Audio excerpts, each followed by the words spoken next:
മാധ്യമങ്ങൾ ദുരുപയോഗം ചെയ്യുന്ന ഇൻഫ്ലുവൻസർമാർക്ക് പൂട്ടിടാൻ മിന്നൽ നടപടിയുമായി സൈബർ പോലീസ്. ലക്ഷക്കണക്കിന് ഫോളോവർമാർ ഉള്ള ഹസ്ബിൻ സാക്കിർ, വയനാടൻ വ്ളോഗർ, മല്ലു ഫാമിലി, സുജിൻ തുടങ്ങിയ ഇൻഫ്ലുവൻസർമാരുടെ അക്കൗണ്ടുകൾക്ക് പൂട്ടുവീണു. ഈ പ്രമുഖരുടെ മെറ്റ ഐഡികൾ സൈബർ പോലീസ് ഡിലീറ്റ് ചെയ്തതോടെ മറ്റ് ഇൻഫ്ലുവൻസർമാരും ആശങ്കയിലാണ്. വെർച്വൽ ലോകത്തെ സ്വാധീനം ഉപയോഗിച്ച് പ്രമുഖ ഇൻഫ്ലുവൻസർമാർ പ്രചരിപ്പിച്ചത് ഗാംബ്ലിംഗ്, ബെറ്റിംഗ് എന്നിവയ്ക്ക് പുറമെ ഓൺലൈൻ ഗെയിമിംഗ് ആപ്പുകളും. ട്രസ്റ്റബിൾ ആപ്പുകൾ എന്ന പേരിൽ യുവതലമുറയെ ലക്ഷ്യം വെച്ചു വന്ന ഇത്തരം അപകടകാരികളായ ആപ്പുകൾക്കായി ഇൻഫ്ലുവൻസർമാർ ചെയ്തതാകട്ടെ നിരവധി പരസ്യങ്ങളും. ഓരോ പ്രൊമോഷനും ഇവർക്ക് ലഭിച്ചത് 10 ലക്ഷത്തിലേറെ രൂപയും.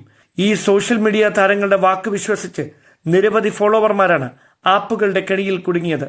ഒട്ടേറെ പേരുടെ ജീവിതങ്ങൾ തകർന്നു. സ്കൂൾ വിദ്യാർത്ഥികൾ മുതൽ മധ്യവയസ്കർ വരെ കോടിക്കണക്കിന് രൂപ നഷ്ടപ്പെട്ട് ആത്മഹത്യയിലേക്ക് നീങ്ങി. സംസ്ഥാനത്തിനകത്തും പുറത്തുമായി രജിസ്റ്റർ ചെയ്യപ്പെട്ടത് നിരവധി കേസുകൾ.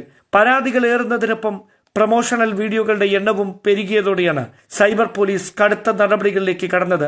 സമൂഹ മാധ്യമങ്ങൾ ദുരുപയോഗം ചെയ്ത ഇൻഫ്ലുവൻസർമാരുടെ അക്കൗണ്ടുകൾ ഷട്ട് ഡൗൺ ചെയ്തു തുടങ്ങിയതോടെ നിരവധി വ്ളോഗർമാരാണ് പോലീസ് നടപടി ഭയന്ന് പ്രൊമോഷണൽ വീഡിയോകൾ നീക്കം ചെയ്തു തുടങ്ങിയിരിക്കുന്നത്. യൂട്യൂബിനേക്കാളേറെ ഇൻസ്റ്റാഗ്രാം പ്ലാറ്റ്ഫോമുകൾ കേന്ദ്രീകരിച്ചായിരുന്നു ഇൻഫ്ലുവൻസർമാരുടെ ദുരുപയോഗം. സൈബർ ക്രൈം പോലീസിന്റെ നടപടികൾക്ക് പിന്നാലെ തട്ടിപ്പിന് പുതിയ അക്കൗണ്ടുകൾ ഉപയോഗിച്ച് ആപ്പുകൾ പുതിയ രൂപത്തിൽ വരാനുള്ള സാധ്യത ഏറെയാണെന്നാണ് പോലീസ് മുന്നറിയിപ്പ്. തട്ടിപ്പിന് ഇരകളാകാതിരിക്കാൻ ഓരോ ക്ലിക്കിനും പിന്നിലെ ഉദ്ദേശം ചോദിക്കൂ, റിപ്പോർട്ട് ചെയ്യൂ എന്ന സന്ദേശവും സൈബർ പോലീസ് സമൂഹ മാധ്യമങ്ങളിലൂടെ വ്യാപകമായി പ്രചരിപ്പിക്കുകയാണ്. ന്യൂസ് 18 തിരുവനന്തപുരം.